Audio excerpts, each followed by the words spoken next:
Battlegrounds is currently one of the best-selling games on Steam, and we talk about it an awful lot. So far, the game has sold 6 million copies, and many people are now wondering what the devs have planned for the future. Well, one of those plans was revealed this week, and it's not gone down well. Just the other day, the developers of Battlegrounds, Bluehole, announced they would be implementing a key and crate loot system into the game. The crates come in 3 different varieties, these being the Wanderer crate, the Survivor crate and the Gamescom Invitational crate. All 3 crates will contain exclusive cosmetic items inspired by the cult Japanese movie Battle Royale, which served as the primary inspiration for Battlegrounds. So the Wanderer and Survivor crates will be free to open according to Bluehole, but the Gamescom crate will require the purchase of a key to open. These keys will cost $2.50 each, and the funds will be used for the first Battlegrounds Invitational tournament, which will be held at Gamescom in Germany this August. Money from the event will be split between the tournament winners and select charities, and the prize pool will be $350,000. Reactions to this news have not been positive. Fans are kind of liking the skins, but they really don't like the key and crate system that they're locked behind.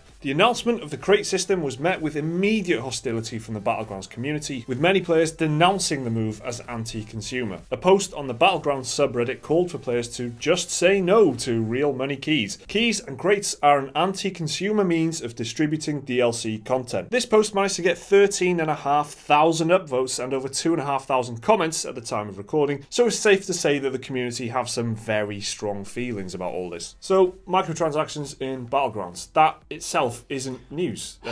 They said they were going to do that when the game goes live, which is annoying. I don't like microtransactions. It was on the FAQ all along that they were going to introduce it after the game went gold. Yeah, so what's news is the game hasn't gone gold. It's still in early access and they're implementing this, which is outrageous to a lot of people. A lot of people think this is awful. I think it's very bad. I wasn't happy about this at all. However, as soon as I fired up Battlegrounds for the first time, I was having a look through the character customization options and that kind of stuff. You can see that the skeleton is there for a microtransaction system. I was kind of expecting this all along, so I wasn't shock, horror, in surprise about all this. But the fact it's in early access is certainly not good. So you know how we feel about microtransactions here at Pretty Good Gaming. We're not in favour at all, especially since it's a full price game. There's just no place for microtransaction at all. Okay, we knew this was going to come, but it can't help but be disappointed the fact that, you know, firstly they lied or misled us, or they changed their mind or whatever, and they're using this invitational prize pool thing, and it's going to charity, so it'll all be alright because these microtransactions are, you know, we're doing our bit for charity. That's all good and well, but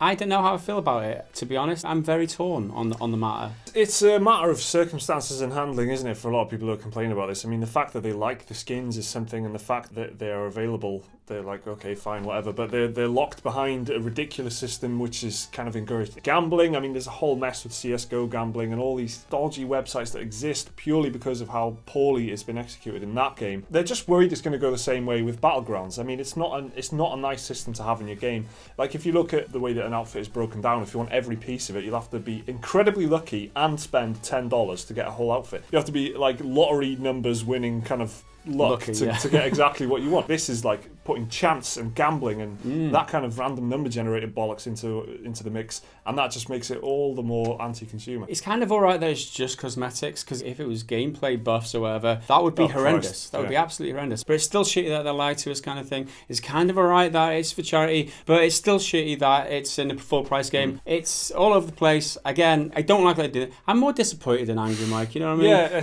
like a child's let me down. I'm not angry. I'm just disappointed. You are the chosen one.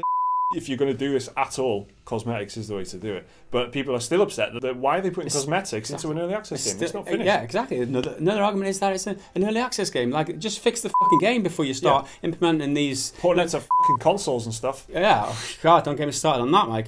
The Battlegrounds community have took this as a sort of breach of trust. A Redditor called I Am an Anonymous Coward told Kotaku that trust was in fact the main issue here. Mr. Anonymous Coward said there was a promise not to introduce microtransactions until after early access, and they broke that promise as if it was nothing. Are they going to keep their other promises such that they'll only ever charge for cosmetics? This Anonymous Coward even went to the effort of collating a series of statements from Brendan Green, aka PlayerUnknown, where he said microtransactions would not be in the game until it was out of of early access. However, in a recent interview with GameSpot, Green said they're going to roll out the loot crate system earlier than they planned in order to test its implementation. Then, in a Discord chat, screenshots of which were shared all over the internet, Green confirmed that when the game leaves early access, the existing free loot crates would be removed and they'd all be purchasable. This means the only way to unlock the cosmetic items would be to pay $2.50 and hope you get the item that you want through luck of the draw. Whatever this is, it's negative PR for a game that so far has been a bit of a darling. It's been kind of like everyone who experiences it enjoys it, or at the very least has something positive to say about it. It's going to be interesting to see how they handle this whole PR situation. As soon as this hits, this huge thread grew on Reddit and everybody is up in arms about it. Yeah, I'm quite proud of the people who have gone out there and say what they think. Even, you know, a lot of people might not agree with them, might think it's all right, I can condone this kind of thing, it's for charity and all that kind of stuff. But you can't help but admire people who, you know, empower themselves and make their feelings thought. And like I said, I'd like to see how this whole situation plays out and what is the result of it. One of the big concerns has been that the crate exclusive skins will lead to a Counter-Strike style gambling market where the rarest skins are put up as prizes. The market for CSGO skins is reportedly worth around $7 billion, and it's led to numerous high-profile cases of famous CSGO players operating gambling sites and making a profit off their own fans. The community in Battlegrounds really doesn't want this to happen to their game, but they believe the key and crate system might actually encourage this kind of behaviour. Another Redditor called iLongboard and Play CS doesn't think it's a big deal. He said fans are blowing this way out of proportion, reminding everyone that the crates are only temporary and only one of them needs to be paid for. He also reminded everyone that all the funds from the Gamescom crate will be used to fund the first ever Battlegrounds tournament, and the devs' plans for the future make him think that they're not the type to milk their audience dry. So let's talk about the proposition of an esports tournament centered around PlayerUnknown's Battlegrounds.